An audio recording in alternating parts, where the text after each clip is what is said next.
Ok, entonces, esta es nuestra clase número 9, la clase final, y como yo les estaba diciendo, no sé si vamos a lograr terminar en esta clase número 9.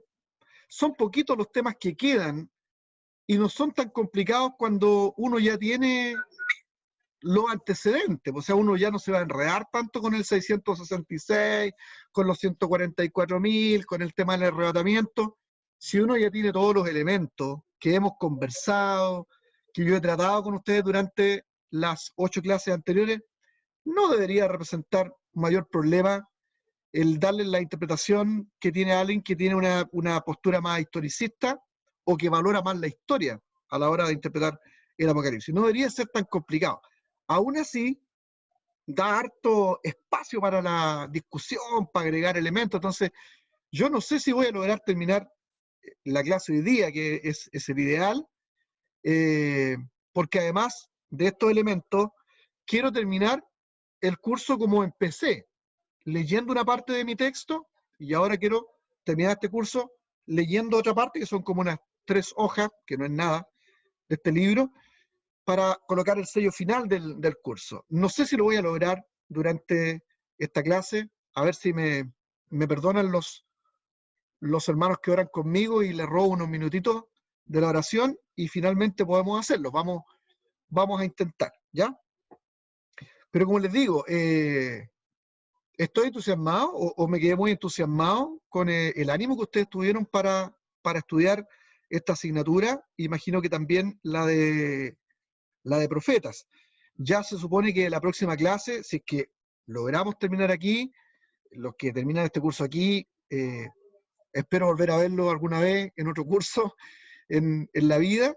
Ahí también está mi canal de YouTube. Hay varios estudios que me propuse empezar a subir todo lo que encuentre por ahí en las redes sociales. Fíjense que hay muchas conferencias y clases que yo he dado que yo no las he subido, que las han subido otras personas y que yo las estoy encontrando ahora y las estoy bajando para meterlas todas en mi canal. Encontré también una conferencia que encuentro que estaba bastante buena para su tiempo, de hace más de 10 años, una conferencia sobre la homosexualidad, bien estructurada, bien hecha, y tiene casi 4.000 reproducciones, y no es de mi canal, entonces la tomé y la bajé, ya la voy a empezar a subir ahora continuamente a mi canal para que esté ahí como material de estudio para mis alumnos. Así que, como les digo, vamos a tratar de ver que logramos avanzar hoy día, y si no, bueno, tendríamos que dejar para una clase 10 ya finalizar todo, porque la próxima clase en nuestro programa estaríamos empezando el nuevo curso para los alumnos estables del seminario, los que quieran o estén interesados en aprender teología contemporánea. Eso es lo que voy a enseñar yo. O sea, voy a enseñar el surgimiento de todas las escuelas de teología a partir del siglo XVIII, es decir, aprender a conocer las diferencias entre fundamentalismo, la teología de los liberales, el mundo liberal, la escuela de Göttingen, de Tübingen, la aparición de la escena de la neoortodoxia, ¿cierto? El neoliberalismo y las teologías radicales post-50. Se va a decir la teología de la muerte de Dios, la teología de la secularización, la teología de la liberación, bueno, todo lo que ha estado pasando con teología los últimos 200 años. Es un curso bien interesante que lo estábamos dando siempre en bachiller, pero nos hemos dado cuenta que hay mucha gente que está empezando sus estudios teológicos que está muy interesada en el tema teológico.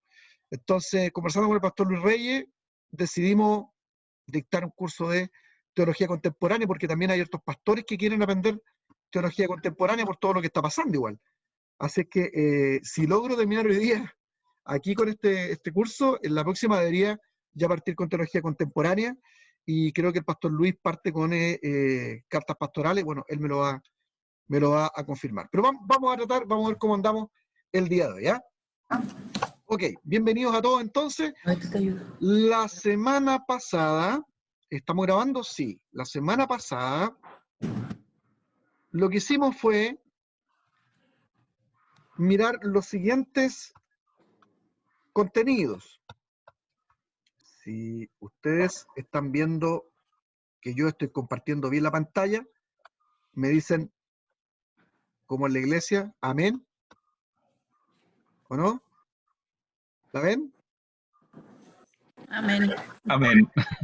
Eso es. ¿Cuántos dicen amén? Ya. Ok. Lo que hemos hecho nosotros en las últimas clases, mis queridos hermanos, es intentar, después que hemos trabajado con todos los elementos que permiten entender de qué se trata el Apocalipsis y la apocalíptica, los procesos históricos en que está envuelto este tipo de literatura, cómo surgieron estos apocalipsis para poder entenderlo, hemos visto las escuelas de interpretación teológica generales del Apocalipsis y terminamos mirando la posición teológica más enseñada en Estados Unidos y en América Latina, y que es la que nosotros hemos conocido a través del púlpito. Y aquí le hemos dado su nombre, ¿no? El premilenialismo dispensacionalista, que es la interpretación futurista más famosa de mirar el Apocalipsis y la escatología en general. Estoy tomando agüita nomás por si acaso, ¿eh? Siempre digo para que no salgan pelando y digan, pastor, se pone a hacer clases y toma gin con gin y todas esas cosas raras. Ya, agüita nomás. Entonces me dediqué a explicarles más o menos cómo se estructura esta manera de ver el apocalipsis futurista de los premilenialistas dispensacionalistas, ¿eh? Y que es una posición, decíamos nosotros, novedosa, es una forma de interpretar el apocalipsis que surgió a fines del siglo XIX, en 1880, 1890, principios del siglo XX, se hizo famosa esta posición en el sur de los Estados Unidos y tenía por característica primero que esto nunca se había creído a través de toda la historia de la iglesia.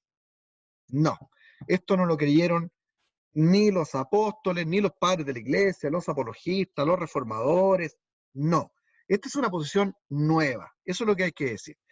Y ya, desde mi perspectiva como profesor, yo les compartí a ustedes que debe uno poner un poco de atención sobre esto, porque la iglesia cristiana se ha protegido a sí misma en su doctrina, manteniendo un corpus de ideas teológicas a través de estos 2000 años. Y esta forma de ver el Apocalipsis es uno de los elementos que sale de este corpus, está fuera del corpus, no es lo que ha creído la historia de la iglesia, pero es la más afamada y sobre todo en América Latina, tanto así que las iglesias evangélicas se dividen por la posición escatológica o interpretativa del Apocalipsis. Entonces, le dimos harto tiempo a esto para poder entenderla, ¿no? Y dijimos que este premilenialismo dispensacionalista es la rama más famosa del futurismo. ¿Ya? El futurismo es una escuela de interpretación del Apocalipsis que lo que hace es mirar el Apocalipsis como un compendio de escatología no cumplida, no realizada, sobre todo el capítulo 4 de Apocalipsis hasta el 22. Del 4 hasta el 22 son eventos que nunca ocurrieron. O sea, no ocurrieron en la historia de Juan, no ocurrieron en la historia de las 7 iglesias a las cuales Juan le escribe el Apocalipsis. Entonces, para las iglesias del Asia Menor sería hasta el capítulo 1, 2 y 3. Partiendo del 4 en adelante, Juan le habla a la iglesia del futuro, a la iglesia del fin. ¿Cuál es la iglesia del fin? Todas las generaciones que han pensado que están en el tiempo del fin. Entonces, nuestros tatarabuelos, nuestros abuelos, ¿cierto? Nuestros papás, si fueron evangélicos, lo más probable es que ellos pensaron que estaban en la generación del fin. Y los que son futuristas hoy día piensan que esta es la generación del fin. Entonces, en esta generación es cuando debería estar comenzando a cumplirse cada uno de los eventos que se relatan desde el capítulo 4 de Apocalipsis hasta el 22. Tendríamos que buscar el cumplimiento de esta simbología en nuestro tiempo. Entonces ahora, como es la cosa del coronavirus, tiene que ser la vacuna del coronavirus, Bill Gates, Soros, todos ellos tienen que ser algunos de estos símbolos que aparecen aquí del capítulo 4 al 22 de Apocalipsis. Premilenialismo dispensacionalista, ¿por qué decíamos nosotros? Porque creen que el Señor viene antes de que llegue el milenio, a través de un sistema de interpretación de la Biblia también novedoso que inauguró John Darby, un hombre del Reino Unido, ¿no? Que lo que hizo fue dividir la historia de la Biblia en 7 pactos, en 7 formas en que Dios se ha relacionado con sus hijos. cosa que también explicábamos ya en otras clases, que es absolutamente herético, porque el corpus doctrinal, teológico que guarda la Iglesia evangélica a través de estos miles de años, estos 2000 de años, se ha expresado en lo que se conoce como la teología del pacto. Un pacto en la ley, ¿cierto? Con Israel como prefigura de la Iglesia, que se dieron cuenta que no pudieron alcanzar las promesas del Señor porque la ley no lo permite. Y un nuevo pacto en la sangre de Cristo, que está expresado en la Nueva Alianza, en el Nuevo Testamento, en una circuncisión que se hace en el corazón, con un pueblo de Israel que es espiritual, que acepta que Jesús es el Mesías. Entonces, la Iglesia ha creído en esas dos maneras, esos dos pactos que Dios ha hecho con el hombre. En este sistema premilenialista dispensacionalista, Dios va a tratar de 7 maneras diferentes con la Iglesia. Es una cosa novedosa, la Iglesia nunca creyó en eso, pero esto se hizo afamado. ¿Se hizo afamado dónde? En el sur de los Estados Unidos, en los sectores populares de Inglaterra y sobre todo en América Latina, el 90, yo digo 90, probablemente el 99,9% de la Iglesia cree en esta forma de interpretar el Apocalipsis. Entonces, veíamos nosotros que han creado un mapa con estas dispensaciones donde aparece la dispensación de la inocencia, la conciencia, el gobierno humano, la promesa, la ley, la muerte de Cristo, la gracia, que es el periodo que estaríamos viviendo nosotros ahora, que será interrumpido por un arrebatamiento y por la venida de Cristo con una tribulación entre medio, como periodo de traslapo, así dicen ellos los futuristas, un periodo de traslapo que se junta una dispensación con la otra. En una doble venida de Cristo, una venida que está expresada en un arrebato y en una venida completa del Señor a hacer juicio en el Valle de Armagedón, la batalla de Armagedón, para llegar a la última dispensación conocida como el milenio interpretado como algo literal, como 1000 años. También porque ustedes entienden que los premilenialistas dispensacionalistas, como la mayoría de los futuristas, interpretan de manera literal esos símbolos y los buscan en su tiempo. Ya, entonces, decíamos nosotros que esa es la cuestión fundamental de este premilenialismo dispensacionalista. O sea, el Señor viene antes del milenio, pero tomando en consideración esta idea de las dispensaciones. Esto tiene elementos que son absolutamente complicados y dañinos. Ejemplo de ello, decíamos, a ver,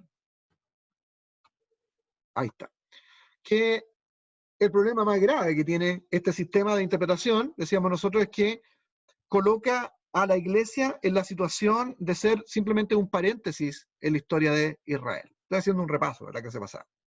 Esa es la mayor de las herejías de esta posición premilenialista dispensacionalista. Aquí el centro siempre es Israel. Por eso hablan de que Israel es el reloj de las naciones. Los premilenialistas dispensacionalistas y los futuristas en general siempre andan mirando a Israel. ¿Qué pasa con Israel? ¿Van a reconstruir el templo? ¿No lo van a reconstruir? El pastor Daniel nos comentaba la clase pasada de que por ahí había visto un artículo donde estaban preparando los animales especiales para los sacrificios porque ya Israel o un sector fundamentalista de Israel considera que ya es prioritario ver la reconstrucción del templo. Para hacer esa reconstrucción del templo y reiniciar los sacrificios, obviamente ustedes saben lo que va a pasar. Probablemente la Tercera Guerra Mundial, porque hay que sacar la cúpula de la roca, hay que sacar la mezquita. Imagínense todo lo que está pasando ahí en ese centro neurálgico para el mundo de hoy. Entonces, bueno, pero para esta gente, Israel es el reloj de Dios y no la iglesia. Entonces, la era de la iglesia es eso nomás, es una era, es una dispensación. Pero Dios sigue metido con Israel. Entonces, esto llega a convertirse básicamente en una especie de sionismo cristiano, que es lo peligroso que tiene esta posición premilenialista dispensacionalista. Pierde la centralidad Cristo como cabeza de la iglesia y adquiere o retoma centralidad el pueblo de Israel como la cabeza de las naciones. Es una cosa súper peligrosa. Y para hacer esto, por supuesto, este sistema necesita utilizar como base varias profecías y pasajes de la Biblia levantados desde Tesalonicenses, Mateo capítulo 24, algunos pasajes de Marcos, Daniel y sobre todo Daniel por la profecía de las 70 semanas de Daniel. ¿Por qué? Porque la semana 70 de Daniel de año sería esa gran tribulación que viene inmediatamente después de que la iglesia es levantada, para terminar con este paréntesis de la era de la iglesia que ellos denominan la gracia. Ellos entienden la gracia como un periodo, no entienden la gracia como un don entregado por la muerte y por el sacrificio salvífico de nuestro Señor Jesucristo a todo aquel que cree, que acepta a Cristo como Salvador personal. Para ellos la gracia es un periodo, no el acto salvífico general de Cristo, para aquellos que creen, para aquellos que tienen la fe de aceptarle como Mesías. Entonces, esto ha generado todo un sionismo cristiano, del cual también conversamos muy profusamente en las clases pasadas, ¿no? De la influencia que ha tenido este sionismo dentro de la iglesia con la aparición de símbolos, banderas y un montón de cuestiones que desde el punto de vista del mundo se ven más bien como una irrupción política del mundo evangélico en conflictos internacionales. Peligrosísimo. Ok. Y para que esta cosa resulte, también se incluye otro elemento negativo que tiene esta manera de interpretar el Apocalipsis, y es que vuelve a la cuestión de las revelaciones. Entonces está basado también, o muy, muy afincado, muy, ¿cómo se dice?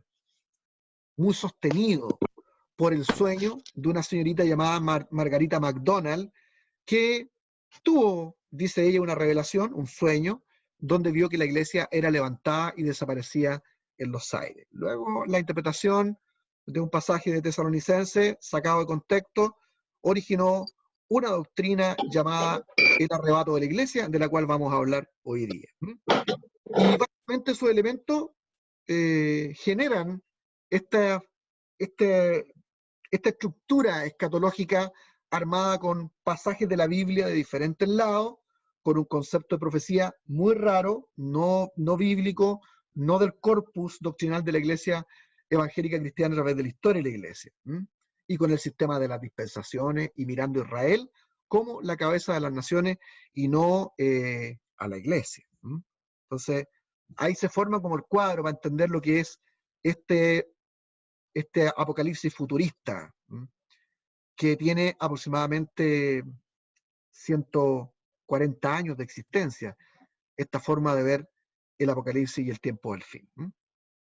Entonces, por aquí más o menos nosotros llegamos la clase pasada y hicimos como algunos repasos, ¿no? Dijimos que el futurismo es la rama de interpretación más complicada de todas las formas de ver el apocalipsis, porque tiene la mayor cantidad de variaciones, y entre ellas la más famosa es el premilenialismo dispensacionalista, que difiere de cierto tipo de futurismo que sí se ha creído a través de la historia de la Iglesia, pero que se conoce como premilenialismo histórico. Y la gran diferencia es que en el histórico la Iglesia siempre es el centro, la Iglesia ha estado siempre en el corazón de Dios. La rareza de este premilenialismo actual, dispensacionalista, es que acá el centro es Israel. Y la iglesia es simplemente un paréntesis en la historia. Dios está preocupado de Israel, no de la iglesia. ¿Vamos? Ajá. Vimos luego los elementos que hacen débil la posición futurista dispensacionalista. Vimos que tiene un sentido de la profecía marcadamente predictiva, y me di el trabajo nuevamente de explicarles cómo funciona la profecía en la Biblia y cómo ellos han desnaturalizado la profecía de las 70 semanas de Daniel, dándole una especie de interpretación que ni los judíos ni la historia de la iglesia le ha dado jamás. Y han separado la semana 69 de la 70 ya 2000 años, diciendo que ahora ya, viene la venida de Cristo con el arrebato a cumplirse la última semana de la profecía de Daniel, con un sistema muy, muy predictivo que no usa la iglesia cristiana para entender la profecía. Por tanto, se ha considerado la herejía mayor de este sistema, ¿cierto? Al hacer esta separación, poner ahí en medio de la iglesia como un pequeño paréntesis, llevando a la iglesia a una especie de sionismo cristiano. Respecto de la evangelización, tema que vamos a ver hoy día ahora en un momento más, que este dispensacionalismo también elimina el trabajo preponderante y único de la Iglesia en el proceso de evangelizar las naciones. Y coloca al mundo judío, porque siempre está mirando al mundo judío como el elemento central, como el reloj de Dios, también pone a los judíos la responsabilidad de la predicación a nivel mundial, diciendo que estos 144.000, este número, 144.000 que aparece en el Apocalipsis, debe ser interpretado de manera literal como 144.000 judíos, 12.000 de cada tribu, que son los que van a cumplir la labor de evangelizar todo el mundo, contradiciendo todo lo que enseña el Nuevo Testamento acerca de la predicación del Evangelio. Eso vimos también la clase pasada. Vimos que es un método erróneo y antojadizo de interpretar la Biblia. Este tema de la dispensación es un tema falto de objetividad, novedoso. John Darby no era un teólogo, era una persona común y corriente de los estratos culturales no académicos, ¿verdad? Nunca estuvo vinculado al mundo de la teología seria, pero que era un hombre carismático, con gran poder de convencimiento, que hizo famoso esta manera de ver la Biblia. Ellos tienen un desprecio por la historia, al desnaturalizar la interpretación del Apocalipsis desde su tiempo para quienes fue escrito, lo que están haciendo ellos es despreciar la historia. Y esto es una cuestión grave para la teología evangélica, cuyo centro siempre ha sido la historia de los hombres. Porque todo el Nuevo Testamento, toda la enseñanza del Nuevo Testamento está arraigada en la historia de la iglesia, la historia de personas de carne y hueso, con situaciones y ocasiones específicas para el desarrollo de las cartas, para el desarrollo de estos documentos, para el desarrollo de los escritos. Entonces, esta es otra rareza y es una novedad también herética de que lo que hace esta posición premilenialista dispensacionalista es que desnaturaliza la forma común en que nosotros siempre hemos entendido el Nuevo Testamento, que cada cosa que se ha escrito en el Nuevo Testamento tiene un contexto histórico. Y si uno va a entender cualquier carta del Nuevo Testamento, necesita conocer quién la escribió, a quiénes se la escribió, qué es lo que estaba pasando, para poder, luego de entender ese contexto, extraer las enseñanzas para el tiempo de hoy. O sea, lo que nosotros denominamos el sentido epistolar de la Biblia. Bueno, este desprecio por la historia desnaturaliza ese sentido de la teología evangélica que hemos utilizado durante ya 2000 años. Y bueno, la pérdida del valor del sufrimiento, creo que por aquí fue que llegamos, que es una cuestión grave también que tiene el premilenialismo dispensacionalista, que al acentuar como elemento central de este tipo de escatología, al sacar a la iglesia de aquí del periodo que ellos denominan de tribulación, lo que están haciendo es hacer perder el valor que siempre ha tenido el sufrimiento, ¿no? O sea, de hecho, el centro de la Biblia es el sufrimiento. Sin cruz no hay salvación, sin muerte no hay salvación.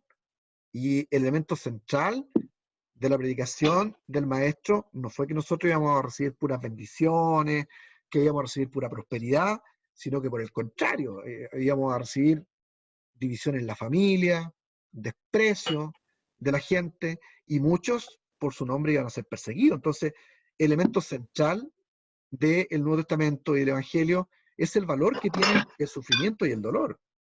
En este caso, con esta teología premilenialista dispensacionalista, lo que se hace es quitarle el valor al sufrimiento. Y por eso es que nosotros tenemos hoy día una iglesia que está pensando en el tiempo del futuro y del fin y de escaparse de la tierra sin asumir las problemáticas que la iglesia está llamada a enfrentar. Es una iglesia que no quiere sufrir, no está dispuesta a eso. ¿Por qué? Porque se ha enseñado eso, que se saca de la tribulación a la iglesia. La iglesia no sufre, dándole una espalda, la espalda completa al libro Apocalipsis completo, que el tema central es el sufrimiento de las 7 iglesias. Esas iglesias sufrieron, fueron perseguidas, la gente se murió, a unos los mataron, derramaron la sangre de ellos, les quitaron las casas, sufrieron boicot económico.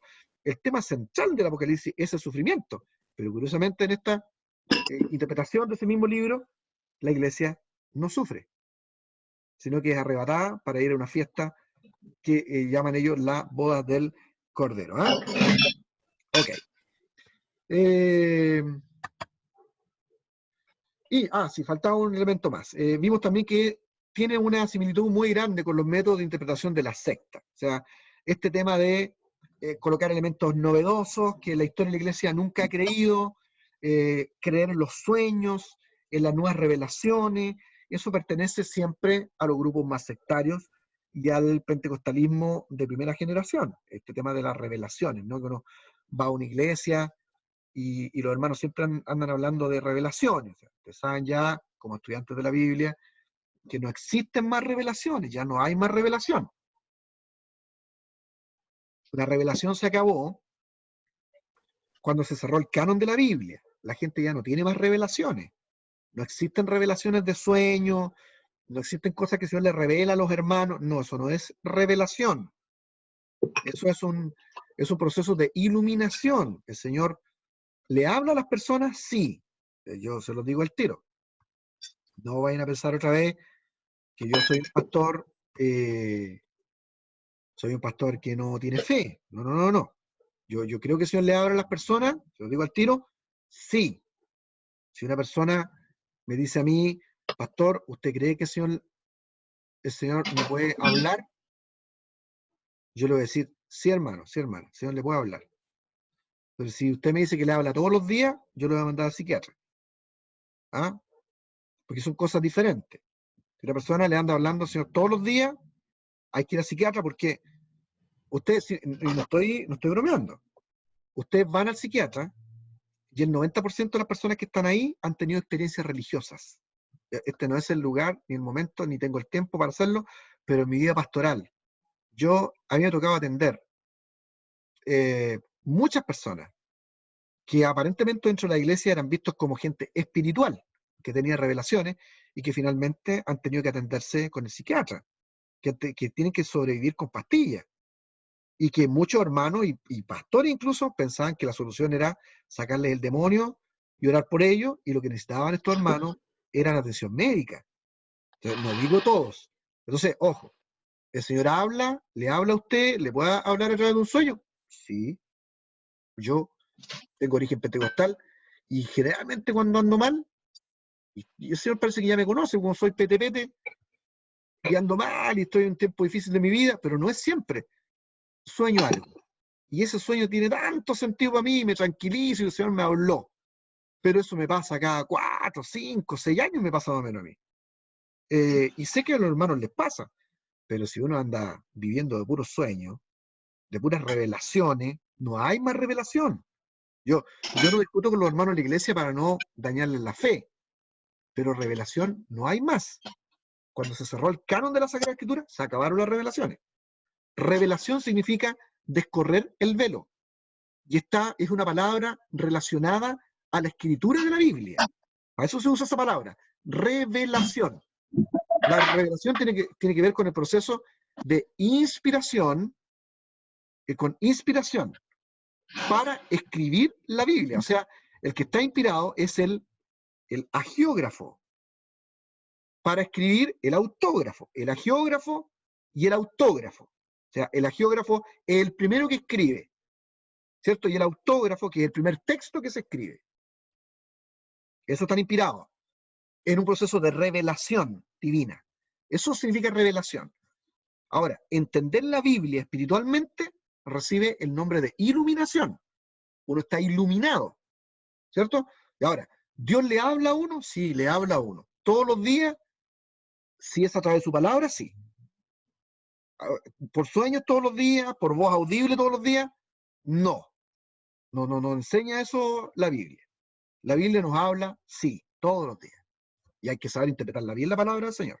Entonces, el problema que tiene este premilenialismo dispensacionalista es que, nuevamente, al igual que la secta, que los grupos más sectarios, le da mucha relevancia al tema de la revelación, porque el centro de la doctrina fundamental del premilenialismo dispensacionalista es que la iglesia es levantada de la tierra en algo que se llama un arrebato.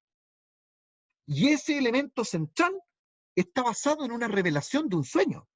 Revelación que no existen revelaciones. Está basado en un sueño. El elemento central de toda esta postura es el arrebato de la iglesia. Es el elemento central del premilenialismo dispensacionalista. Y su base es el sueño de Margarita MacDonald. Entonces, complicada la cuestión. Entonces, este sistema echa de mano usar técnicas de interpretación de la Biblia que usan las sectas. Es por eso que la mayoría de las sectas del cristianismo, su tema fundamental es la escatología. Yo se los dije en una clase a ustedes. Los hermanos adventistas, y debo decirlo aquí, yo tengo amigos adventistas, lindos, lindos, lindos. Yo, de hecho, no sé si alguno de ustedes será adventista, no tengo idea. Yo lo que diría a los hermanos adventistas, que les quiero mucho, considero que son gente que tiene unos valores impresionantes, y cuando yo digo que son sectas, lo estoy diciendo desde la interpretación clásica, no secta satánica, secta monstruosa, no, sino una desviación de la fe. Eso significa secta. Es una desviación de la fe, es una desviación de una religión. Religiones hay 10, nada más. 10 religiones, no existen más, ¿cierto? Yo se lo digo a ustedes, el hinduismo, el budismo, el shintoísmo, el jainismo, el taoísmo, el zoroastrismo, el confucianismo, el judaísmo, el cristianismo y el islamismo.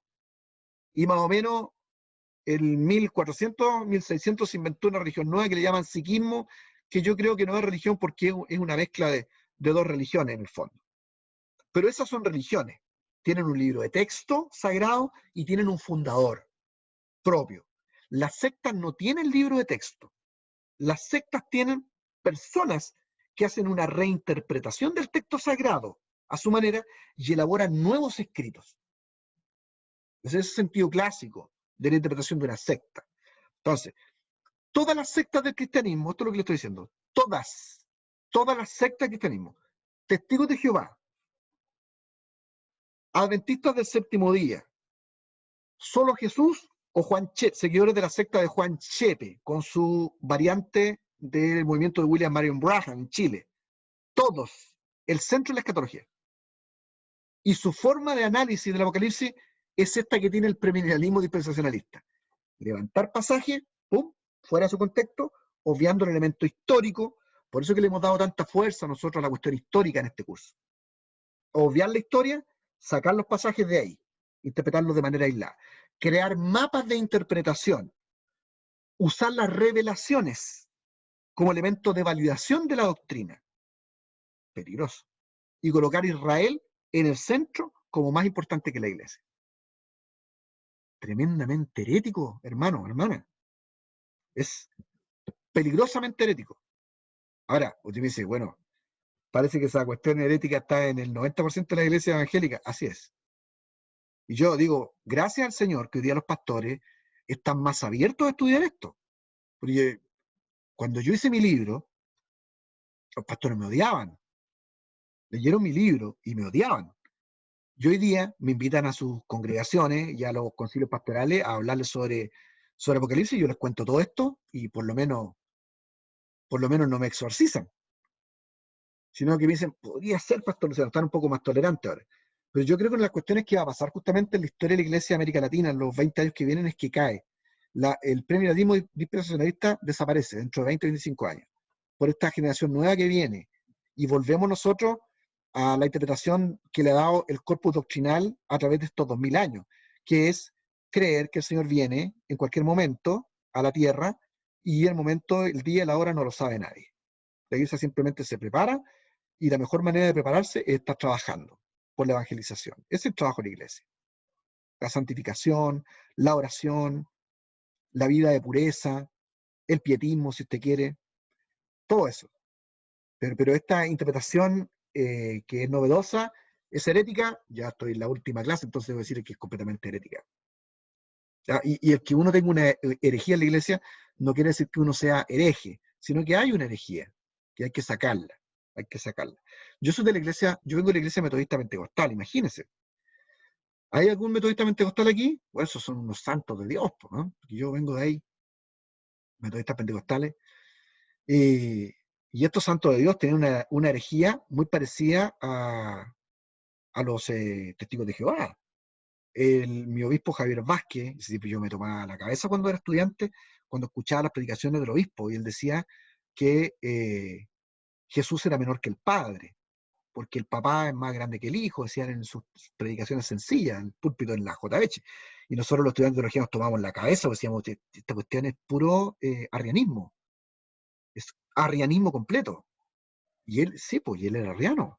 El obispo Javier Vázquez, que esperamos descanse en los brazos del Señor, yo creo eso, mi obispo creía eso. Y la Iglesia Metodista Pentecostal tuvo esa herejía arrianista de testigos de Jehová durante todo el pontificado, digamos, del obispo Javier Vázquez. Entonces, que la Iglesia hoy día tenga una herejía escatológica no le hace mala ni hereje completo, sino tiene esa herejía, y esa herejía hay que sanarla dentro de la Iglesia. ¿Ya? Ok. Entonces, otro problema que tiene esta interpretación premilenialista dispensacionalista es el uso interpretativo que hacen las sectas. Eso es muy peligroso. Vamos de nuevo a compartir pantalla. Ok, entonces esa similitud con los métodos de interpretación de la secta es algo peligroso.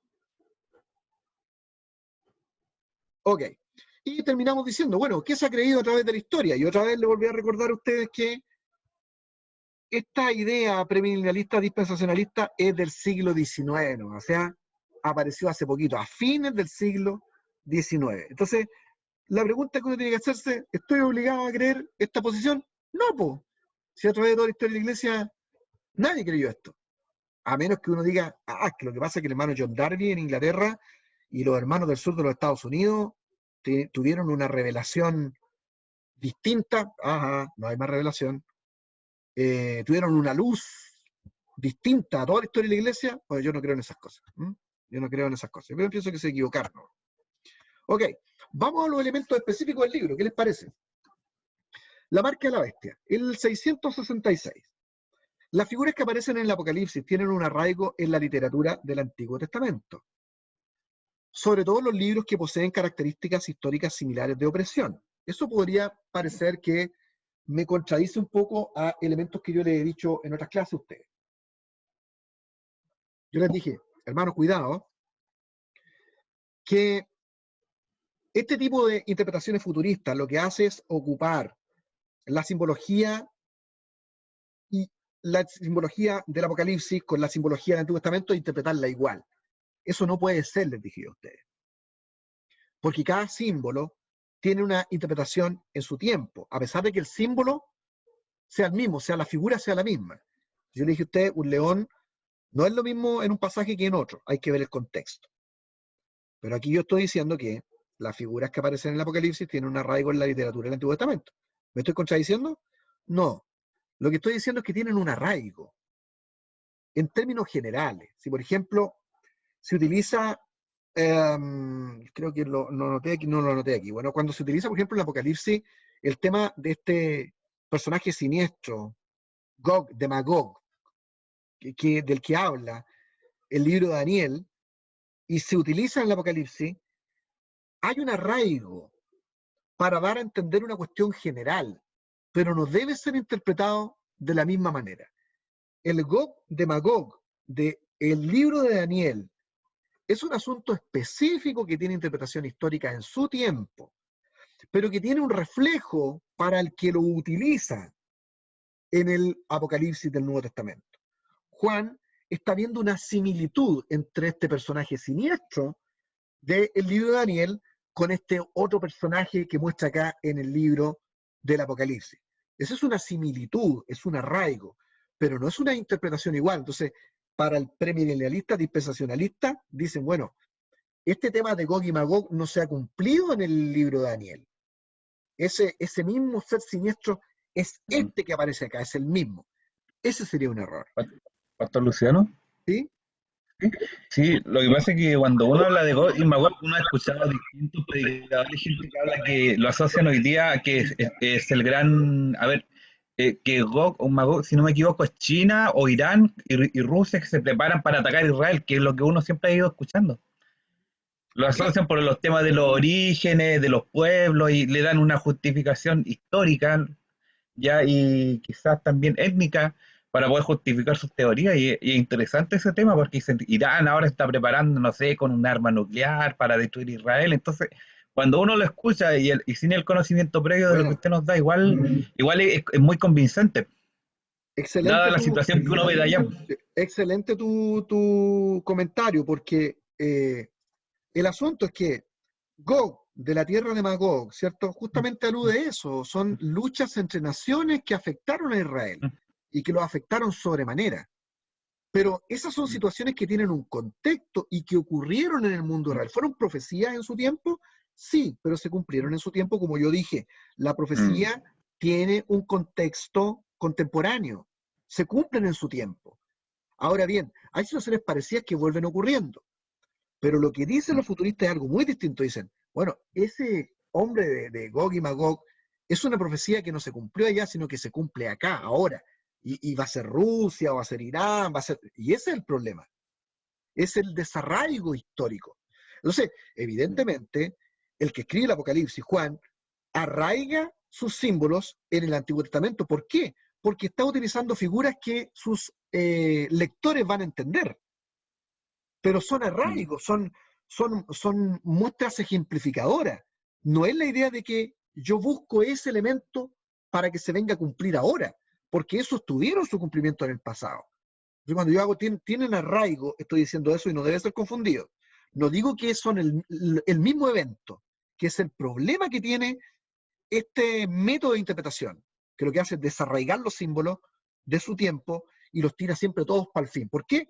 Porque su manera de interpretar la Biblia es finalista, es escatológica, todo gira en torno al fin. ¿A cuál fin? A su generación. ¿Por qué? Porque su generación es la del fin. Eso es lo que está siempre en la cabeza del futurista. Ok, entonces lo mismo pasa con mm. el número 666. Vamos allá ahora. Ok. 6 para los judíos es un número de hombre. ¿De dónde sacamos eso? Bueno, eso lo sacamos de la gematría y del pensamiento que tienen los judíos respecto a los números. Los judíos desarrollaron todo un sistema de entender los números. Entonces, para ellos es un número imperfecto, un número incompleto, porque para ellos siempre el número perfecto fue el 7, ¿no? El tema de los 7 días de la creación. El día 6 es el día en que se terminó hacer la creación, pero es imperfecto, porque el día 7 en el que se descansa, es el día del Señor y por eso ahí no se hace nada. El sábado, el día del Señor, como dicen los judíos y los adventistas. Para nosotros, Pablo aclaró que nuestro sábado es Cristo. El día 7 simbolizaba el descanso completo, que es Cristo. Entonces, cuando nos dicen a nosotros, los adventistas o los judíos, no, ustedes no guardan el día de descanso, el día sábado, ¿cómo que no? Cuando Cristo murió en la cruz del Calvario, nos dio ese descanso que es completo y es perfecto. Nuestro sábado es Cristo. ¿Cuándo estamos guardando el sábado nosotros? Hoy día, ahora mismo, en este momento, porque estamos descansando en Cristo. Es un descanso completo. Pero lo que no cabe la menor duda es que el 7 para ellos es un número de perfección y 6 es un número de imperfección. Entonces, en Apocalipsis, la triple expresión del 6 es una maldad, un mal completo. ¿Por qué? Porque el 3 también es un número importante y de plenitud. Entonces, si son 3, 6, es la plenitud de la maldad y del mal humano. Por eso el número 666. Y determina el incremento del pecado en el hombre y su sistema humanista. En el caso del Apocalipsis, como ustedes ya lo han escuchado a mis labios, es una descripción del emperador romano perseguidor de los cristianos del Asia Menor. El número 666 sería la sumatoria del valor numérico de las letras hebreas con que se escribe Nerón César. O sea, si uno hace el trabajo de la transcripción numérica de estas letras hebreas al escribir Nerón César, uno va a llegar al número 666. ¿Lo hizo a propósito, Juan? Por supuesto. Él estaba tratando de comunicar que el, este sentido humanista, este sentido del mal humano, de la equivocación, estaba expresada plenamente en el gobernante del mundo y de una religión que se oponía a Cristo, al sistema. El número 666 es la interpretación del sistema que corrompe al hombre, el sistema que aleja a los hombres de Dios. Eso es lo que está diciendo. ¿Y quién representa eso? La bestia, que es el emperador romano, que está pidiendo adoración de sí mismo. Porque ese es el elemento central del libro de Apocalipsis. César pide adoración. En la época de Domiciano, como nunca antes, se revivió esta práctica de la adoración imperial, o sea, reconocer que el emperador era Dios, como yo le expliqué a ustedes en la clase número 1, creo, y la clase número 2. Les dije a ustedes que una de las formas importantes de religión que tenía Roma es que se consideraba que César era Dios. Y por eso que en las conquistas, si los pueblos aceptaban que César era Dios, entonces ellos anexaban simplemente estas tierras a Roma y evitaban así la guerra, y hacían una mixturización de sus dioses. Entonces aquí en este caso, Juan está diciendo con el 666 que la bestia tiene en sí misma todo este carácter de la maldad humana que impide que los hombres conozcan a Dios por esta idolatría. Y les dice quién es ese hombre que representa todo ese mal, y es César Nerón. Y por eso hay que utiliza el 666, que justamente da el nombre al hacer, digamos, la sumatoria de las letras hebreas de César Nerón a números, ¿cierto? Y hacer la sumatoria da 666, justo. Ahora, ¿por qué hacerlo así? Uno podría decir, pero bueno, la persecución de las iglesias del Asia Menor se dieron no en la época de Nerón, se dieron en la época de Domiciano, como dijo el pastor Luciano Silva. Eso es lo que indican los padres de la iglesia que comentaron sobre este tema. ¿Por qué Nerón? Bueno, porque el chiste de usar la literatura apocalíptica es esconder los significados a los enemigos.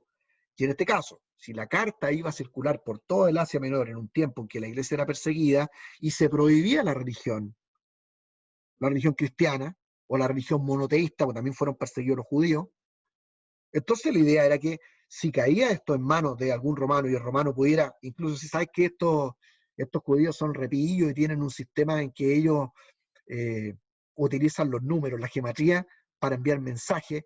Aquí esta cuestión da clarito el nombre de César, pero dice Nerón. Entonces no era Domiciano. Ahora, ¿por qué lo hace así, Juan? Bueno, porque los que iban a recibir la carta del Apocalipsis, al decir que la bestia era Nerón, entenderían que era Domiciano. ¿Por qué? Porque existía dentro de las iglesias una profecía llamada de el Nerón redivivo. O sea, una de las veces en que la pasó peor la iglesia del primer siglo fue en el tiempo de este emperador llamado Nerón, ¿cierto? Que mandó a incendiar Roma porque al parecer era pirómano y culpó a los cristianos, con lo que se produjeron montones de matanzas. Entonces sufrió tanto el mundo cristiano que se ideó este concepto de que algún día iba a venir una persecución muy grande sobre la iglesia con la aparición de un nuevo Nerón, que llamaban entonces la profecía del Nerón redivivo. Nerón reviviría en otro gobernador que haría males tan grandes como este emperador romano llamado Nerón. Entonces fue muy inteligente de parte de Juan al utilizar este juego de los números, la geometría, para decir, ¿saben qué? La bestia aquí maldadosa, que lleva todo este sistema de maldad del cual debe huir la iglesia, lo lleva César Nerón. Porque si descubrían el truco ahí, entonces los romanos no podían decir nada porque era César Nerón. Pero los cristianos sabían que ahí, ese Nerón, esa frase, César Nerón, representaba a César Domiciano, por la profecía del Nerón redivivo. Entonces este tema del 666 no tiene que ver tampoco con una marca, porque dice que hacía que ricos y pobres se marcaran y ninguna persona que no tuviera la marca podía comprar y vender. Lo que estaba hablando es no de una marca literal. Entonces, esa es otra cosa interesante. El 666 le pertenece al que lee y entiende, como dice el texto, el que lea y entiende, le pertenece a Nerón redivivo. Él es la bestia. Pero este hace que la gente se marque con este número. ¿Es una marca literal? Claramente no. Claramente no, porque luego el texto en Apocalipsis va a hablar de otras marcas, que el Señor también marca a los suyos, marca a los 144.000. Tampoco es una marca visible, tampoco es una marca literal, de ninguna manera. Estas marcas no son literales, ¿por qué? Porque la apocalíptica no es literal. Entonces no estamos hablando de un chip, no estamos hablando de que nos van a poner aquí el número 666 o hacer el código de barra, porque estas marcas no son literales, porque estos números de la gematría no son literales, porque estos símbolos no son literales, sino que esconden un significado que puede entender el pueblo del Señor. En este caso, es un golpe de parte de Juan al sistema que oprime a los creyentes y que los hace alejarse de la fe. Entonces no puede ser entendido esto como una marca literal de ninguna manera. Si usted me dice, pero es que yo leí en una noticia por ahí que ahora les van a colocar un chip, bueno, a lo mejor quieren a la gente marcarla y uno puede sacar como analogía lo que pasó en la época de las 7 iglesias, por supuesto, pero el tema del 666 es un tema de las 7 iglesias, es un tema que pasó en la historia, que nos puede dejar un ejemplo a nosotros de cómo los imperios se polarizan y tratan de influir y convertir la adoración en idolatría. Ese es el asunto, esa es la enseñanza, pero es una cuestión cumplida en su tiempo. Entonces, el 666 ya no hay que buscarlo en el gorro del Papa, ni en la vacuna del coronavirus, ni ninguna de estas cosas, ni en los Illuminati, ni en el código de barra, porque estos símbolos no son literales, como no son literales los símbolos que aparecen en la literatura apocalíptica. Esta es literatura apocalíptica, ¿ya? Y ese es el significado. Ok, no hay mucho más que decir de eso en realidad. Vamos al siguiente tema. Los 144.000. Bueno, estos 144.000, como yo vengo diciendo antes, tampoco deben ser interpretados de manera literal. Es un número simbólico. En este esquema dispensacionalista, al no estar la iglesia en la tierra, porque eso es lo que decimos, se acaba la gracia, dicen ellos, que es un paréntesis de la iglesia, la historia de la iglesia, un paréntesis, se acaba la iglesia aquí en la tierra, el pueblo judío vuelve a recuperar su lugar de pueblo del Señor. Y literalmente, en la interpretación premilenialista, dispensacionalista, literalmente Dios escoge a 144.000 judíos. Estos son 144.000 judíos literales. Primer error. El número no es un número literal, pero para ellos son 144.000 judíos, 12.000 de cada tribu, que van a tener la función de proclamar el evangelio del reino y van a ganar a todos los gentiles que tienen que convertirse en el tiempo del fin. De esto yo he conversado con ustedes ya en las clases pasadas, de que es otra de las grandes herejías que tiene este sistema, porque la evangelización, según todo el Nuevo Testamento, le corresponde a la iglesia. Ni siquiera los ángeles pueden predicar el evangelio. Menos le va a pertenecer a 144.000 judíos por una interpretación literal de un símbolo del Apocalipsis, porque eso iría en contra de toda la interpretación y de todo lo que dice el Nuevo Testamento respecto a la evangelización, que le corresponde a la iglesia y ni siquiera a los ángeles. El problema está, otra vez, en que, al igual que el 666, se interpretan estos números de manera literal. El símbolo no puede ser interpretado literalmente. El símbolo precisamente es símbolo, escuche bien lo que digo, el símbolo precisamente es símbolo porque tiene la finalidad de representar otra realidad distinta a la literal. Por eso es un símbolo. Símbolo. No es algo literal. 12 simboliza para los judíos y para los cristianos siempre el reino de Dios y el pueblo del pacto. ¿Ya? Por eso es que en el mismo Apocalipsis capítulo 4, versículo 1, cuando se habla de los ancianos, se da el número 24, que es el doble de 12. Siempre el pueblo del Señor, 12. Acá el Señor tiene 24 ancianos, que es como el doble de la perfección absoluta. Son juegos de geometría. No se pueden interpretar de manera literal. En la visión de la mujer, son 12 estrellas. En la ciudad santa aparecen 12 puertas y en ella la inscripción de 12 nombres de las tribus de Israel. El árbol de la vida también tiene 12 frutos. Siempre se juega con los números. Entonces, 12 es la plenitud del pueblo del Señor. ¿Por qué decimos esto? Bueno, por las 12 tribus del Antiguo Testamento y los 12 apóstoles del Nuevo Testamento. Ese es el juego de Juan. Juan es un cristiano. Entonces, no debemos olvidar eso. Un segundo. Un segundo. Un segundito, perdónenme, un segundo.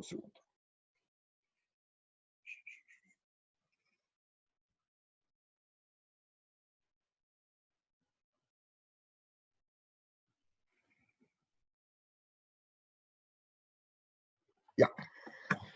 Entonces, les digo yo que estos 12 son la plenitud del pueblo del Señor. ¿Ya? 12 por 12, 144. 12, las tribus de Israel, 12 los apóstoles.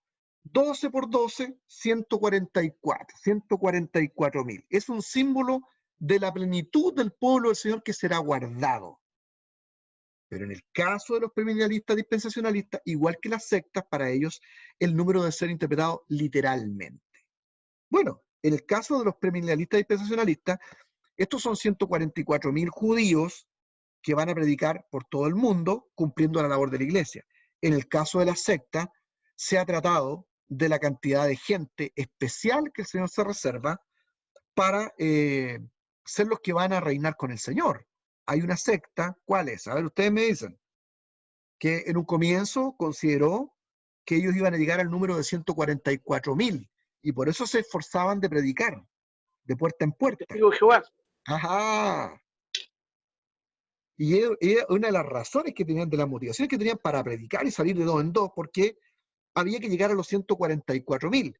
Y luego que ellos superaron esa cantidad a nivel mundial, superaron los 144.000 testigos de Jehová, inventaron de que los mejores testigos de Jehová iban a ser parte de los 144.000 y los otros van a ser parte de lo que ellos denominan o que aparece en el mismo libro de Apocalipsis como la gran multitud.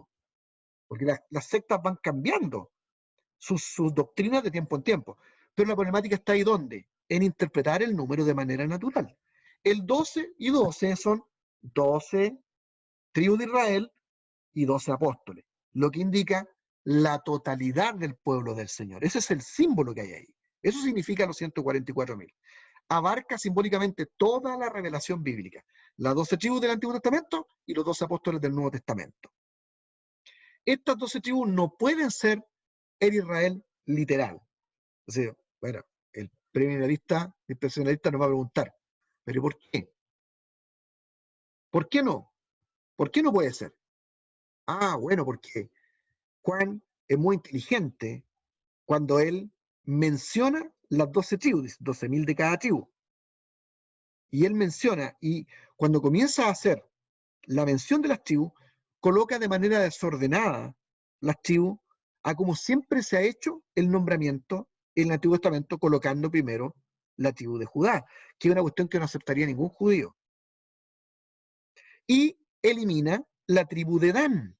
¿Saben ustedes eso? Vean bien el capítulo 144.000 del Apocalipsis, pero ahí se elimina la tribu de Dan. Y se incluye una tribu que no existe, la tribu de José, el reemplazo de Efraín. Entonces uno dice, ¿estos errores son errores porque Juan se equivocó? No, Juan es el teólogo. Juan sabe todo eso. Él está utilizando de manera intencionada estos errores para hacer ver a sus lectores que no se trata de judíos. Porque si se tratara de judíos, el mismo Juan no habría hecho las menciones, por lo menos en dos partes muy claras del Apocalipsis, al referirse a los judíos que persiguen a los cristianos y que no creen en Jesús, les llama sinagoga de Satanás. A los judíos les llama así en el Apocalipsis, Juan, porque estos judíos no aceptan que Jesús es el Mesías. Entonces no puede estar diciendo que estos 144.000 son literalmente las 12 tribus de Israel. Y hacer una mención equivocada al nombrarlo, sacar una tribu, inventar otra. Ese es un arreglo literario a propósito para hacer ver a sus lectores de que él no está hablando del Israel nación literal, sino que este es un símbolo de la totalidad del pueblo del Señor. 12 tribus en el Antiguo Testamento, 12 apóstoles en el Nuevo, 12 por 12, 144.000, la totalidad del pueblo de Dios. Eso es lo que significa el 144.000 ahí en el libro de Apocalipsis. ¿Eh? Ok. Entonces, dije, para que vuelvan a revisar ahí, pero creo que en el libro debe aparecer, en mi libro, que ahí se omite la tribu de Dan y se incluye una tribu de José que no existe en reemplazo de la de Efraín. Y el nombramiento de las tribus, a propósito, se coloca primero una que nunca se ponía. ¿Ya? Eso lo hace a propósito, Juan el teólogo, por supuesto. Ok, vamos al rapto o arrebatamiento de la iglesia. Este rapto o arrebatamiento de la iglesia se ha convertido en el dogma de las iglesias evangélicas del futurismo apocalíptico. ¿Por qué yo digo esto? Porque el arrebato de la iglesia no solo es el centro de la interpretación de este modelo futurista, no solo es el centro. Yo dije, si ustedes me dicen, bueno, de todos los elementos que hay, las dispensaciones, el periodo de la gracia, la gran tribulación, los 3 años y medio, el Armagedón, según ustedes, ¿qué sería lo más importante en esto? Es el arrebato de la iglesia. Ese es el centro. Ahí gira todo el tema premilenialista dispensacionalista. Es el arrebato de la iglesia. Y es tan importante el arrebato de la iglesia como doctrina para la iglesia escatológica futurista, de que si una persona evangélica es capaz de decir en una iglesia que no cree en el arrebato, probablemente te van a considerar no cristiano. ¿Te piensas que eso es posible? Me lo han dicho 1000 veces. El pastor no cree, el pastor no es evangélico, este pastor es un pastor que está lejos de las cosas del Señor. Yo no sé si han tenido esa experiencia ustedes, pero si ustedes hacen una pequeña encuesta dentro de la iglesia, pero no para pelear ni para provocar problemas, por supuesto, porque estas cosas no son para discutir dentro de la iglesia, esto es para el aula, para aprender uno como un discípulo, ¿no? Pero si ustedes hacen una encuesta en la iglesia, se dan cuenta que la gente no acepta que uno no crea en el arrebato. Si yo me atrevo a decir, no, yo no creo en el arrebato, este tipo es liberal, este tipo no, es peligroso para la fe. Porque para ellos es un elemento central el arrebato de la iglesia. Bueno, echémosle una miradita, vamos. Algo ya hemos conversado nosotros, así que lo que hacemos más bien es como reafirmar. La palabra arrebatamiento, esta palabra arrebatamiento,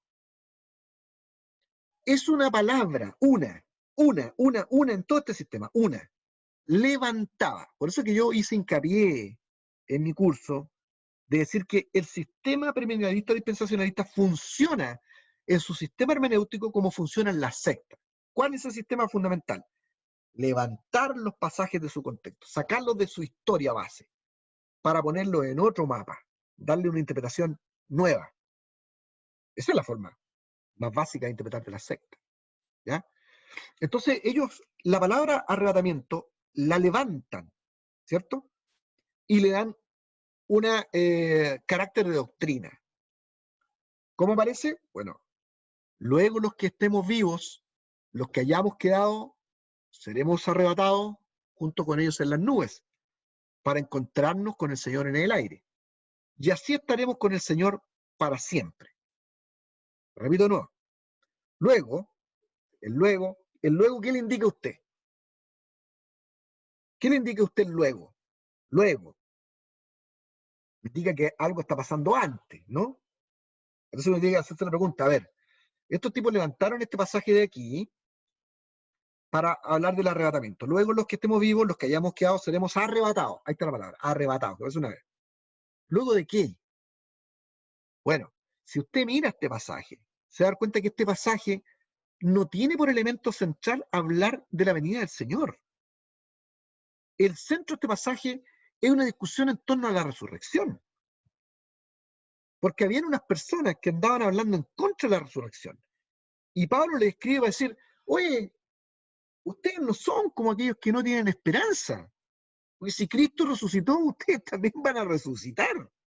Y empieza a hablar acerca de la resurrección de los muertos.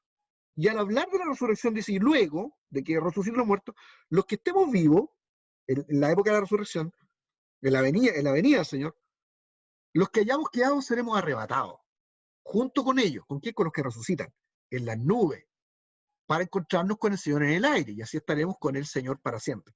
Lo que está diciendo es que el tema de la resurrección de los muertos se resuelve con la venida del Señor. Y en ese tiempo no tenemos que preocuparnos porque cuando sean levantados de la tumba en la venida del Señor, los muertos en Cristo, nosotros vamos a ser levantados con ellos, vamos a ser arrebatados en su venida. Está hablando de la venida en el contexto de la resurrección. Ese es el tema. ¿Estamos? Pero bueno, vamos adelante.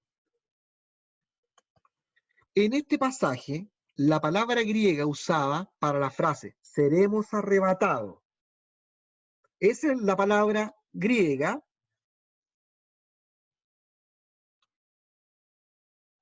arpagesomesa, arpagesomesa, arpagesomesa, ahí está mejor, arpagesomesa, que es una conjugación del verbo griego arpazo o arpazo, que se traduce como llevar, tomar, raptar, arrebatar. Es como la mano del gato cuando alguna cosa rápida, que se traduce como llevar, tomar, raptar, arrebatar. Sin embargo, esta palabra está en el contexto de la parusía, ¿cierto? La parusía, que es la palabra que se utiliza en el Nuevo Testamento para referirse a la venida de Cristo. O sea, aquí de lo que está hablando Pablo es de la venida del Señor. Y es una característica de la venida del Señor, que se reafirma en la idea neotestamentaria de que va a ser repentina, momentánea, inesperada, y es por eso que en el Nuevo Testamento se dice que podrían estar moliendo en un molino, el uno va a ser tomado y el otro va a ser dejado, que es un llamado a estar preparado a la venida del Señor. Y eso sí es doctrina de la Iglesia a través de todos los tiempos. Eso es lo que nosotros creemos. El Señor no retarda su promesa, como algunos la tienen por tardanza, ¿sí? En cualquier momento viene la tierra. No sale de ese contexto, de esa idea, pero no está diciendo que este arrebato sea otro momento o una separación de la venida del Señor, como tiene por doctrina el premilenialismo dispensacionalista, que la segunda venida de Cristo es una venida en dos. Entonces, si alguien me dice a mí, pastor, ¿usted cree en el arrebato de la iglesia? Sí y no. ¿Por qué no? No cuando usted la separa de la venida del Señor. Sí, en el sentido que es un aspecto de la venida del Señor. Que esa venida del Señor, que eso nos habla en muchos pasajes de la Biblia, tiene un aspecto interesante. Va a ser rápida, repentina, no tenemos idea cuándo va a pasar, no nos vamos a dar ni cuenta. En ese sentido sí. Pero como una doctrina que me hace separar la venida del Señor en dos, no creo en ese arrebato. Porque es una vez que aparece esta palabra arpazo, que está en el contexto de la cuestión principal, que es la parusía, la venida del Señor. ¿Se acuerdan de esta parusía? Esta parusía es una palabra que se utiliza para la llegada de un rey, de un gobernador, de un emperador. Se utiliza también en la mitología griega, se utilizaba la palabra parusía para la aparición de un dios en la tierra. Entonces se fue cristianizando esa palabra. O también se utiliza en términos ideológicos, para la irrupción de una nueva forma de gobierno. Entonces, la venida del Señor es eso, es un nuevo gobierno, es la irrupción con poder del Señor, todo eso. Y tiene un aspecto interesante que se nos comunica en ese pasaje. Va a ser repentina, rápida, como un arrebato. Pero el arrebato no es algo distinto. ¿Ya? La Biblia habla de la parusía, no del arrebato, en todo el Nuevo Testamento. ¿Dónde? En todos estos pasajes que están aquí, que yo les pido que ustedes los revisen en su Biblia, se los voy a mandar como cada clase. Todos estos pasajes hablan de la segunda venida de Cristo. Y cuando hablan de la segunda venida de Cristo, utiliza la palabra parusía. Entonces, este arrebato está dentro de ese contexto de la parusía. No es algo nuevo. Es lo mismo, es otro aspecto, es otra dimensión de la manera en que el Señor viene. Y el elemento central en Tesalonicenses es que no tengan miedo como aquellos que no tienen esperanza por el tema de la resurrección. ¿Por qué? Porque si Cristo resucitó, nosotros también vamos a resucitar. Y los que estemos vivos, nos vamos a ir con el Señor, vamos a aparecer de aquí. ¿Cuándo? En la venida del Señor, que va a ser como un arpazo. Va a ser como un arrebato. ¿Cree usted en el arrebato de la iglesia? Sí y no. Sí, si es la misma venida de Cristo. No, si usted me está tratando de decir que es una doctrina separada, que es un evento distinto a la venida del Señor. Ahí no. ¿Ya? Vamos. Ok, el caso es que el Apocalipsis no habla de un arrebatamiento, pero los futuristas consideran que el capítulo 4, y esa es otra cosa interesante, el Apocalipsis no habla de arrebato. Nunca habla de un arrebato, de un levantamiento de la iglesia. Los futuristas, estos futuristas premilenialistas dispensacionalistas, dicen que en el capítulo 4, versículo 1, donde se invita a Juan, y he aquí vi una puerta abierta en el cielo y una voz que dijo, ven, sube acá, yo te mostraré las cosas que serán después de esto. Ahí es que sube, dicen ellos, que Juan sube es un símbolo que sube la iglesia. Bueno, ahí quieren interpretar simbólicamente, no literalmente, y darle la interpretación simbólica que ellos quieren. Juan representa a la iglesia, que sube al cielo. Dios santo. Esto es muy parecido a como las sectas hacen su doctrina. Bueno, ahora, la causa de la diseminación, aquí dice causa de la diseminación de la idea en América Latina y en el sur de los Estados Unidos, se debe a dos cosas fundamentales. La Biblia de estudio con anotaciones futuristas de Cyrus Scofield, que creo que se los comenté a ustedes.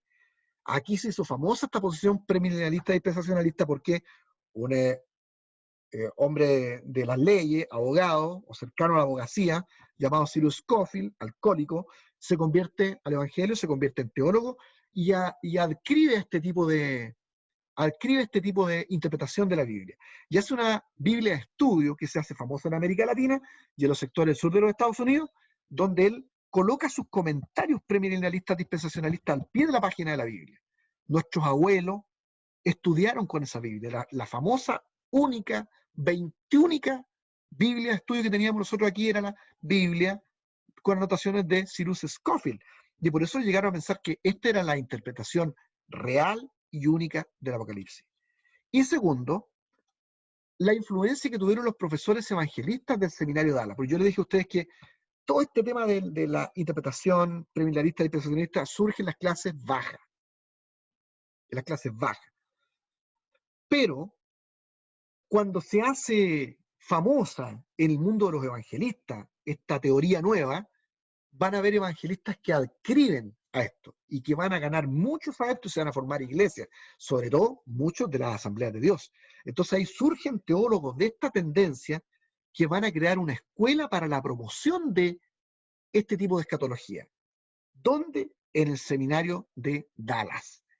Hasta el día de hoy, ese es el centro ideológico del futurismo premilenialista dispensacionalista. Ustedes van a ver que las personas que hablan de esto en la radio, Armonía, y en los medios de comunicación evangélicos chilenos, y que tienen algo de seriedad para hablar del Apocalipsis, ellos han sido educados bajo la idea del seminario de Dallas. Algunos de ellos incluso estudiaron allá. Yo tengo un buen amigo, muy buen amigo, cariñoso amigo, que tiene ideas de esto. Él siempre me dice, yo creo que la piedra ajenjo que aparece en el Apocalipsis es un meteorito que caerá a la Tierra, literalmente me dice.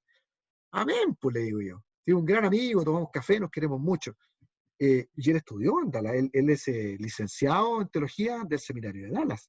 Entonces, ese es el centro ideológico que se ha usado para la transmisión de esta forma de creer en el Apocalipsis. Entonces, dos cosas, la Biblia de estudio de Cyrus Scofield y el seminario de Dallas son las causas de por qué se diseminó tanto esta forma de creer en el Apocalipsis.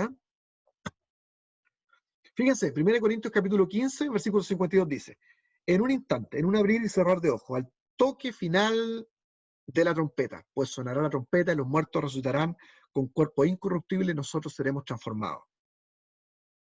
¿Qué es lo que dice ahí? Bueno, es la misma idea. Es la venida del Señor. En un abrir y cerrar de ojos. No sale el jarpazo, no sale esa idea que tiene todo el Nuevo Testamento, de que la venida del Señor va a ser rápida, instantánea, inesperada.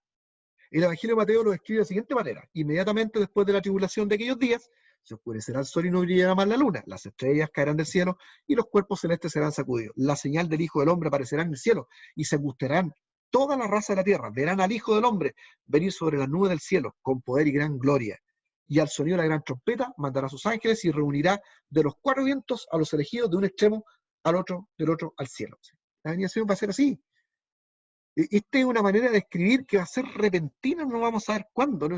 Nosotros no nos podemos imaginar cómo va a ser la venida de Cristo. Lo único que podemos saber es que va a ser maravillosa para usted y para mí, que creemos en Él. ¿Cuándo? No sabemos.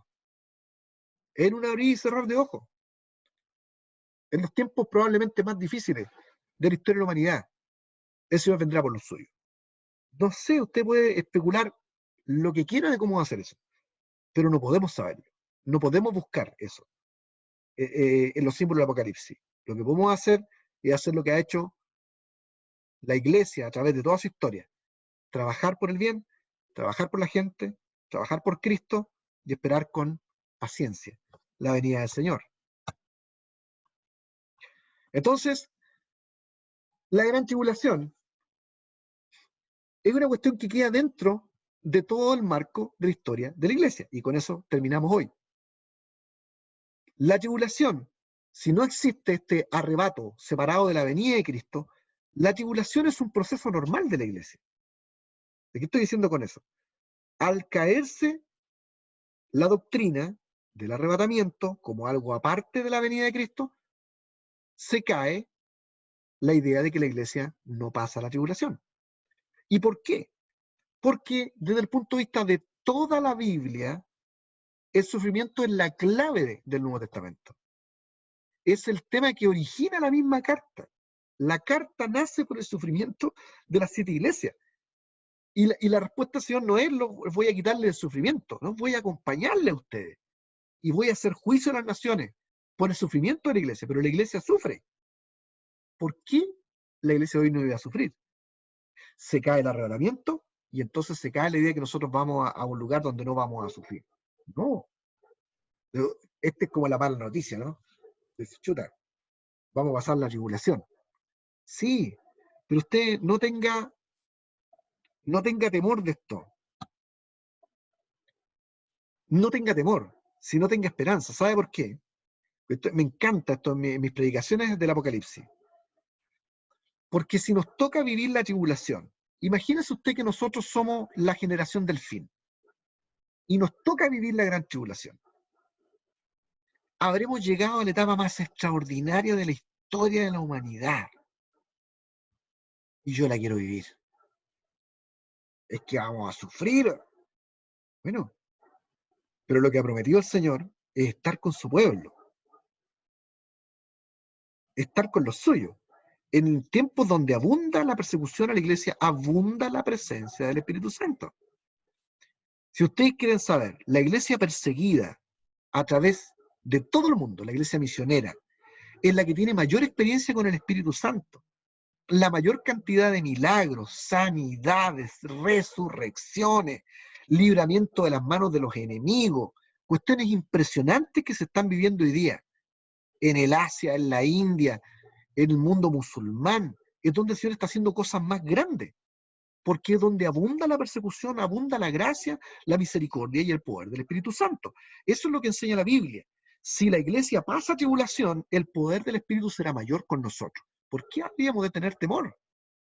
Si esa ha sido la tónica de la historia de la iglesia.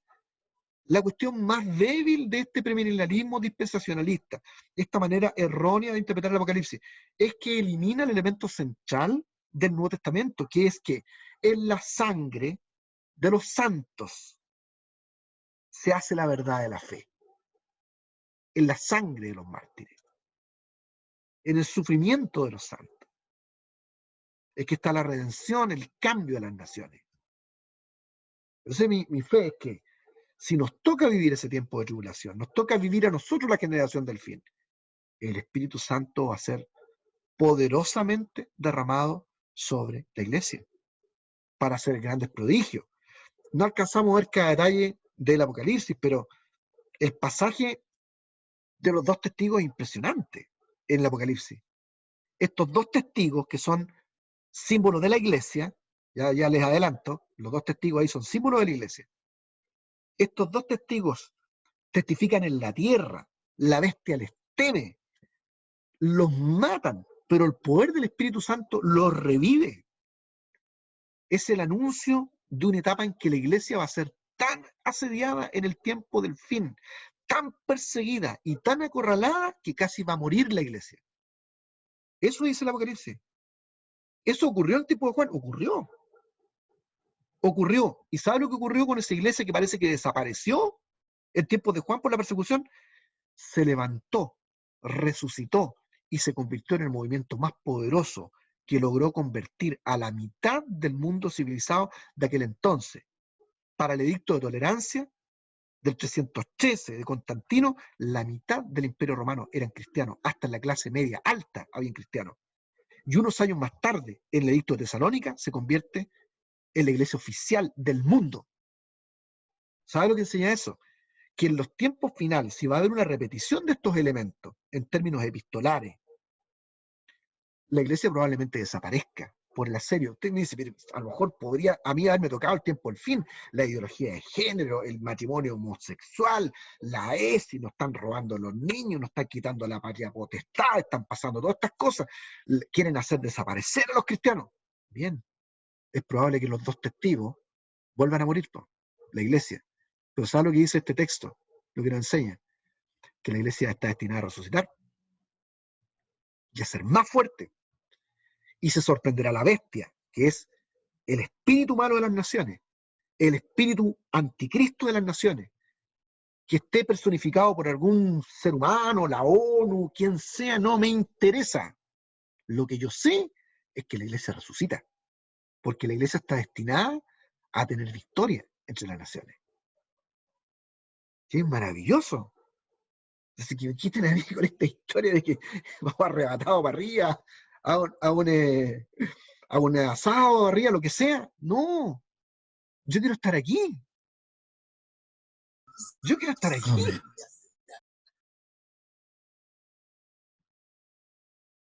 No sé, será por mi espíritu de pastor, que yo no me quiero perder esto. Y que si usted me dice, ¿a usted le gustaría que nosotros estuviéramos en la etapa al fin, que esta fuera la generación final? Me encantaría. Me encantaría ver el regreso de Cristo. Sería una bendición tremenda. ¿Qué más pudiera pedir un hombre o una mujer de Dios? Vivir el tiempo del fin. Me encantaría. Si voy a ir para allá para el cielo, no voy a ver nada de lo que pasa aquí, no me interesa. Y la proclamación del Evangelio que es para lo que yo soy. Para eso yo he nacido, para predicar el Evangelio. La hagan 144.000 judíos. No, pero por favor, ¿qué quiere esta iglesia? Esta iglesia lo único que quiere ir al mall, que está esperando el desconfinamiento para ir al mall. Eso es lo que quiere. No, la iglesia de Cristo no es que no tenga miedo al sufrimiento. Si el miedo es natural, todos los hermanos tenemos miedo a sufrir, que nos pasen cosas malas, vamos a llorar, vamos a temblar, vamos a tener temor, pero el Espíritu Santo es suficiente para cambiar nuestras agonías, nuestras tristezas en fe y en valentía, porque esa es la historia, es la victoria de los santos. Lo que puede hacer el Espíritu Santo en nosotros, y no nosotros por nosotros mismos, sino en lo que Él puede hacer en la vida de sus santos. De eso se trata el Evangelio. No de lo que usted puede hacer, no de lo que usted puede dar, sino de lo que Él puede hacer con nosotros. Cuando nosotros decimos sí. Eso es extraordinario. Y ahí está la historia del dragón que yo le decía a usted, que, ¿cierto? Y la mujer que representa a la iglesia, que es perseguida, esa escatología realizada. El tema de los dos testigos, lo mismo. Miren, esta es una introducción a Apocalipsis. Yo les vuelvo a decir. Yo creo que con lo que ustedes han aprendido hasta aquí, tienen las herramientas para poder leer en serio ese libro. Y buscar y googlear y no leer tonteras ahora, porque eso es lo mejor. O sea, yo les dije a ustedes la primera clase, ustedes pueden googlear y pasar 20 años leyendo tonteras y no entender el Apocalipsis. Con esto, ustedes por lo menos tienen la puerta abierta para entender por dónde tienen que ir. Ya van a saber ahora, se los aseguro, los desafío. Con lo que ustedes han aprendido, googleen y ustedes van a decir, esto es tontera. Por aquí va. Esto puede ser, esto no puede ser. Lean el Apocalipsis ahora. Les pido, miren, lean mi libro para que se recuerden de los temas. Terminen de leer el libro. Terminen de leer el libro. Lean el Apocalipsis completo y empiecen a hacer interpretación de aquellos pasajes, estos pasajes que ustedes no entienden, simbólicos, entonces ustedes lo googlean y dicen, no, esa cuestión va a decir usted, es futurismo. Eso es preterismo. Esa cuestión que está acá es dispensacionalismo. Y van a ir encontrando que el libro tiene mayor sentido. Esa es la razón de este curso. No hicimos 8 clases, hicimos 9. Yo creo que hasta ahí está bien. No alcancé a leer lo que quería leer, pero ustedes terminaron de leer el libro.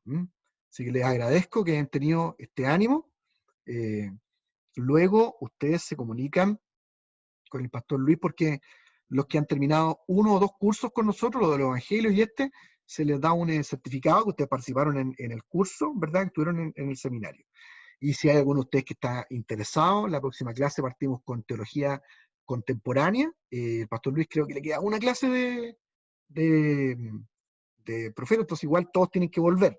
Y los que quieren seguir, bueno, se quedan, bueno, yo a todos igual los invito a mi primera clase de teología contemporánea, si quieren saber de qué se trata, les gusta o no, se pueden quedar conmigo, no hay ningún problema. Pero les agradezco que hayan tenido paciencia y me despido de ustedes pidiéndole que me perdone, porque a veces a mí se me pasan los decibeles y a veces digo cosas que son como hirientes, porque yo soy un tipo tan malo, entonces eso me lo perdono, ¿ya? Pero no he tenido ninguna mala intención, sino solamente ayudarle a ustedes, a pasarles las herramientas para que ustedes puedan hacer una interpretación un poco más aterrizada del Apocalipsis. ¿Parece? Que el Señor les bendiga. Terminamos una introducción, solo una introducción al Apocalipsis. Lea el libro completo, tome el Apocalipsis, léalo ahora e investigue con esa perspectiva. Le va a ser súper útil. Que el Señor les bendiga y nos vemos el próximo. ¿Pastor? ¿Sí? Álvaro. Sí, le quería consultar por la literatura. Usted dijo que nos iba a enviar literatura para poder complementar un poco Dale. qué podíamos ver. Ok. Que alguno, o tú mismo Álvaro, recuérdamelo en el WhatsApp para yo durante, de aquí al martes próximo, estar mandándole libros o títulos de libros que ustedes deben comprar para que no compren cosas que a lo mejor no les van a servir. Hay por ahí unos 3 libros que a mí me ayudaron mucho a ir acercándome a una interpretación más equilibrada. El León y el Cordero, Apocalipsis de Ray Sumer, Dignos el Cordero de Ray Sumer, El León y el Cordero, y ya me voy a acordar de lo otro, pero se los voy a anotar yo, que son los clásicos, que son una visión más tradicional, y hay una visión que como el caso de Ray Sumer, lo que hace él es ponerte todas las escuelas de interpretación teológica. No tiene cuestiones tan contemporáneas como mi libro, pero es el clásico. Entonces, también varias cosas de mi libro las saqué de Ray Sumer. Pero yo voy a tratar de poner lo que es más útil. ¿Les parece? De aquí al martes, si me Pastor, recuerdas, Álvaro, yo lo hago. Sí, Pastor, Ok. sí. Pati. sí, yo quería hacerle una consulta. Ajá. ¿A qué atribuye usted, independiente de que sean sus amigos, pastores, estoy hablando de la parte transversal de los pastores, ¿a qué atribuye usted que teniendo tantos argumentos de peso en su libro, ellos insistan en enseñar estas doctrinas a la iglesia? Honestamente, yo creo que no han leído el libro. Sí, eso. Yo creo que porque los que lo han leído y son bastante, porque mira, lo que yo no me queda la menor duda, que todos mis colegas pastores son personas súper inteligentes. Uno, creo que aman al Señor y quieren lo mejor para su iglesia. Eso no me cae la menor duda. Son grandes personas, todos. Pero yo creo que son malos para leer. Pero, por ejemplo, mira, yo, hace poco tiempo me encontré con un pastor bautista que tenía una posición distinta a la mía. Y él es bien estudioso. Y me encontré con él en una conferencia y me dijo, Luciano, me dijo, ¿cuándo saca el próximo libro tuyo? Porque escuchó que yo estoy a punto de editar un libro que se llama El Otro Obvio sobre marxismo cultural y todo eso. Oye, en tal fecha estoy trabajando en eso. ¿Por qué? Le digo yo, no, ¿sabes qué? Leí tu libro, me dijo, ya estoy súper claro, me dijo, estoy súper agradecido porque había leído muchos libros sobre Apocalipsis y había estado bastante enredado, y ese libro está como sencillo pero pedagógico. Y estoy pero claro y súper contento con lo que aprendí con tu libro. Y esa misma experiencia me ha ocurrido con varios pastores que lo han leído. Y bueno, y por eso me han llevado, algunos son presidentes de concilio, me han llevado a sus concilios a ver estos temas y yo ya como estoy más viejo, antes me cuidaba más porque tenía miedo que me vieran a mí a hablar lo que no quieren escuchar, y como tengo el pelo largo, y los que tenemos el pelo largo somos del 666, todas esas cuestiones, pero ahora ya no, porque como yo estoy más viejo, digo lo que pienso.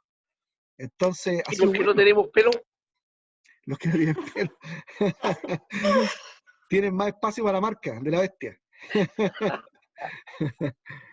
Bueno, pero eso, Pati, yo creo que los hermanos les cuesta leer un poco, pero el momento que leen y leen con el corazón abierto, con la mente abierta, no es difícil darse cuenta si, miren, al final de todo, se los vuelvo a decir, el que uno sea futurista, preterista, etcétera, etcétera, no tiene mayor relevancia en la salvación, porque el tema escatológico no es un tema para salvación.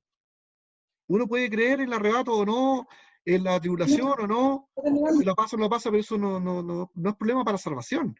El tema es cuando tú te das cuenta que las iglesias se polarizan en la escatología, es un problema grande. Mira, un ejemplo para terminar. Un ejemplo para terminar. Cuando Jesús venía a la tierra por primera vez, los fariseos esperaban que viniera como un libertador del cielo, con el rayo, la espada de su boca, un libertador extraterreno. Casi en un platillo, de verdad, así lo esperaban, poderoso en los aires, en el cielo. Los saduceos esperaban un libertador político, porque ellos eran políticos, pactaban con Roma, etc. Los celotes esperaban un guerrero mesiánico, libertador, al estilo de la guerrilla más famosa que usted pueda imaginar. Y resulta que Jesús no vino, cuando llegó su primera venida, no vino como ninguno de los que ellos esperaban. Vino sentado en un humilde burro diciendo, mi reino no es de este mundo. Todos se equivocaron. ¿Qué le hace pensar a usted que usted le va a chuntar en esta segunda venida? ¿Qué tipo de arrogancia puede ser más grande de que se meta en los corazones de nosotros para llegar a pensar que nosotros vamos a saber cómo va a ser esa segunda venida? Vamos a volver a caer en el mismo problema. Lo que sabemos es que Él va a venir, no sabemos cuándo venga, va a ser un día feliz, va a ser el mejor día de la historia. Y se acabó. ¿Qué hacemos ahora? Buscamos al Señor y lo servimos, ¿no? Entonces, claro, aprendemos en la escuela, vemos para allá, esto que podría ser, que no, discutimos en el aula, pero las iglesias no se pueden dividir por la escatología. Y eso es lo que pasaba en América Latina, ha sido un gran error. Entonces, si sacamos algo bueno de este curso, es que nosotros aprendamos a ser tolerantes, a gente tolerante en el buen sentido de la palabra, gente que estudia, que está abierta en la mente, y que siempre tiene que tener este espíritu pastoral al usar el Apocalipsis. Porque yo no les enseñaba a ustedes de un aspecto liberal, de ninguna manera. Yo he sido súper pastoral, yo creo en la persecución que ocurrió ahí, y creo que esas cuestiones tienen mensaje para toda la historia de la iglesia, y que el Apocalipsis se encarna en la vida de las personas y de la iglesia. Entonces yo soy súper pastoral en este sentido, pero no voy a pelear por los puntos de vista. O sea, por último, un pastor amigo me dice, ah, está equivocado, Luciano, yo espero el arrebatamiento, porque no voy a pasar la tribulación. Gloria a Dios, por hermano, lo abrazo y no tengo ningún problema y voy a predicar a su iglesia. Y si me invita, no voy a predicar que pasamos la tribulación. No, porque yo voy a ser respetuoso de su congregación, voy a amar a mi pastor, a mi hermano, lo voy a querer. Porque eso es lo que debe predominar como espíritu del estudio de la Biblia. El Centro de Reflexión Teológica del Sur es un seminario educado, muy bueno en términos teológicos. Es uno de los buenos seminarios hoy día, en su análisis teológico, muy serio. Pero nosotros desde hace unos 10 años que adquirimos una línea en que dijimos vamos a acompañar a la iglesia. Nosotros no queremos estar en el Olimpo, ni hablar de procesos de descolonización, y tonteras marxistas culturales, y cosas de los alemanes, no nos interesa. Nosotros creemos en el rigor bíblico, teológico, filosófico, pero si eso es para acompañar a la iglesia, sí, si no, no.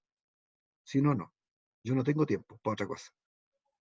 Yo lo que quiero es explicar el evangelio y continuar siendo lo mejor que pueda, siendo pastor, porque ya soy medio loco, entonces, por lo menos, acompañar a mi iglesia a entender las cosas de la fe. Eso es ser pastor. ¿Ah? Pastor no es eso de ponerse corbata o el cuello clerical, ¿no? Si uno usa eso está bien, pero no es eso. Es de lo que nosotros estamos hechos, de lo que nos componemos interiormente, lo que estamos dispuestos a hacer por la obra del Señor. Los seminarios se han equivocado porque se han alejado de la iglesia. No es la iglesia la que se alejó de los seminarios. Los seminarios se alejaron de la iglesia. Y hay que volver a acompañar a la iglesia con fe y con corazón pastoral. Para eso estudiamos. Pero no tengo otra intención. Bueno, el Señor les guarde y como les digo, nos vemos en la próxima clase, porque la próxima clase están invitados a mi primera clase. Como tienen que terminar la última con Luis, les invito a mi primera clase. Desde aquí a allá les envío los materiales que me comprometí, sin ningún lugar a duda, y me dedico a hacer los certificados para aquellos que los quieren ahora. Los que los quieren ahora, si hicieron un curso, les mando su certificado. Los que han hecho 2 cursos, les mando su certificado. Los que quieren seguir estudiando, se los damos a fin de año, con todas las materias que han hecho hasta fin de año. Entonces usted lo elige y lo piensa y me lo manda ahí en el WhatsApp, ¿ah? Para que nosotros podamos hacerlo con todo gusto, ¿ah? Así que, gracias, que el Señor les bendiga, ¿ah? Gracias. Si Dios quiere, y nos da vida y Gracias, salud. Pastor Luciano. Gracias. Eso es. Gracias. Gracias, pastor. Gracias, pastor. Nos vemos, Bendiciones. nos vemos entonces en la tribulación. Chao, chao.